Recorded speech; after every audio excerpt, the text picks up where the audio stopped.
Yes. Kulamusizaako nnyo kulisaayo nnyo obwakedde kuliko obwakedde gwe mukwano gwange ali eyampuliriza. Ebbanga eriyise emabega Muhoozi Kainerugaba era ensi yonna ezze ekimanyi nti agenda maaso n'okuba nga yeegwanyiza entebe y'obukulembeze oba entebe ya kitaawe.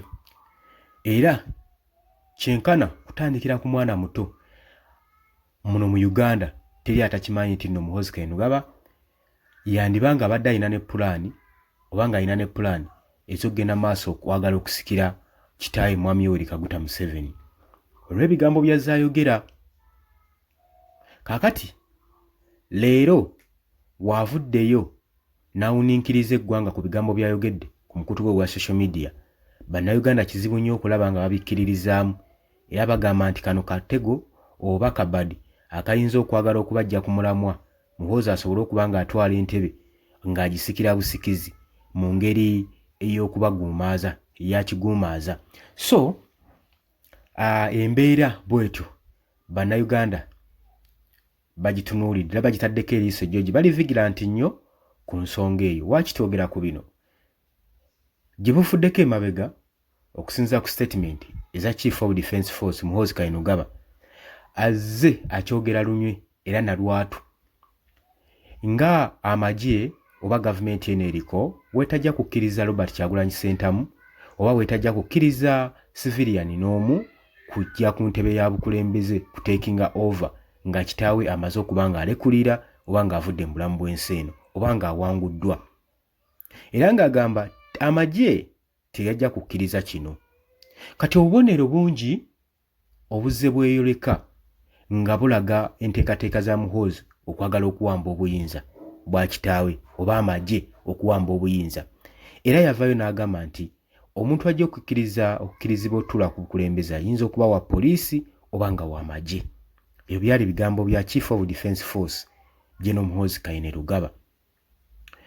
Obubonero njagala kulambika kugaba by'oyinza okuba nga wabuusa amaaso era ebikulaga nti no waliwo enteekateeka z'okuwamba obuyinza newankubadde akoze posti ku mukutu gwe gwa social media ogwa Twitter ngenda kuba nga njibagamba era y'ensonga lwaki tuli mu kwogera bino byonna byonna.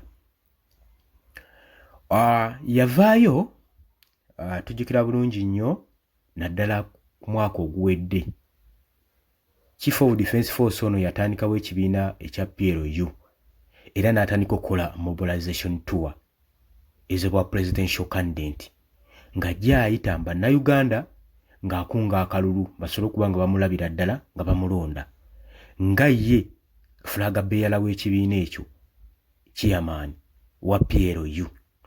Wabula masekkati in the midst bwe yali ng'ali mu kunoonya akalulu tebyatambula bulungi oluvannyuma lw'okutalaga eggwanga bannayuganda tebamwaniriza era kino kyabaleetera okwekanga kubanga Mwami Yoweri Kaguta Museveni yali anoonya engeri gy'ayinza okupabulishingamu Muhoozi Kainerugaba bo bannayuganda basobole omumwaniriza era baakozesa omutitimbe n'omutitimbe gw'ensimbi era ssente z'omusolo ezaatuta mu kakoolo zaali mpitirivu ddala nga kyonna kyonna kye banoonya kwe kugula popularity n'obuganzi eri bannayuganda Muhoozi Kainerugaba asobole okubeera ng'apiikinga interest mu byobufuzi. Jjukira ekyo kyokka kyokka ekikolwa kikulaga butereevu oluko olugenda mu maaso. Lwaki?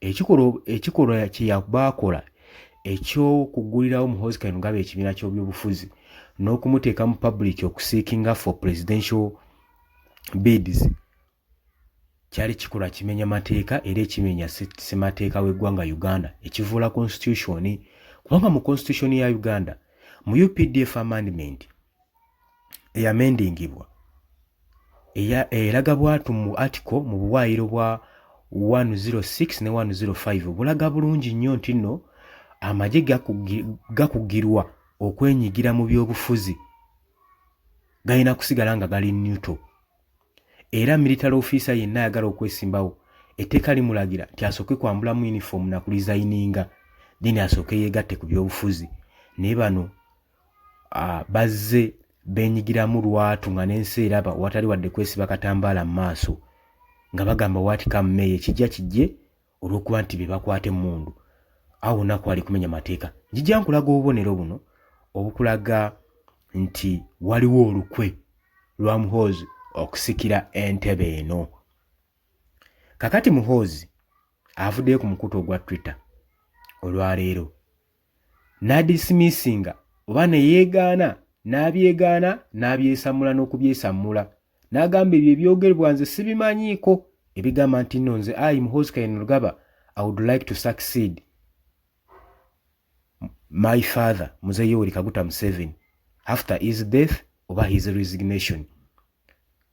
Agamba nti nze ndabira ddala nga byakunsibako matugambuzi kundiisangu sina wadde interest zekirowoozanga nako kyakwagala kusikira Mzee Museveni singa naaba avudde mu ntebe.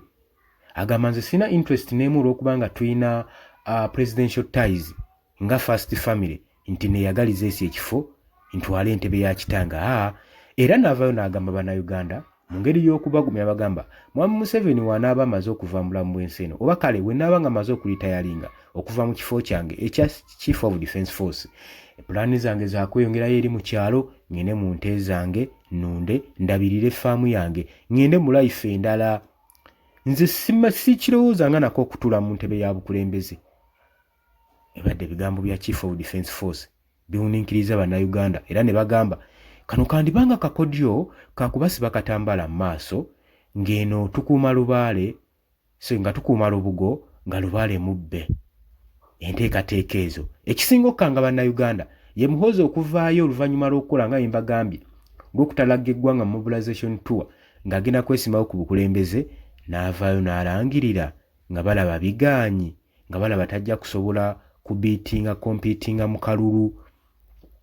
N'avaayo n'agamba nti nze mukimanyi mwakitegeddeko munansonyiwa abalonzi bange abaagalwa na nnyinza obutalabikirako ballot paper era abadde baagala okunnonda mugende munonde Mwami Yoweri Kaguta Museveni kitange gye mbamudde emabega naye wabula mbakubiriza okwesimbawo ku bubaka bwa parliament. Ako kakodya ako kwitinga kakulaga pulaani ki gye baali balabye ng'eno ayinza obutafunirayo feemu wabula wawamba obuwambi obuyinza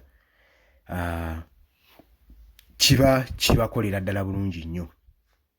Ndowooza kati gye nkutwala olabayo bye nkutangaazizza byonna obiraba.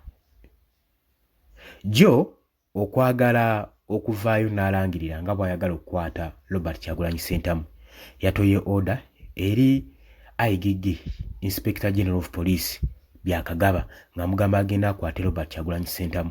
Ekyo kikulaga nti nno akalulu kano nga kanaatera otuuka aka 2026 jjukira nalulwe baayagala omukwatira era baamusibira nga kalulu katuuse. Kati lwaki Muhoozi ayagala kukwata Robert Kyagulanyi Ssentamu mu kaseera kano ng'akalulu ka 2026 kengedde?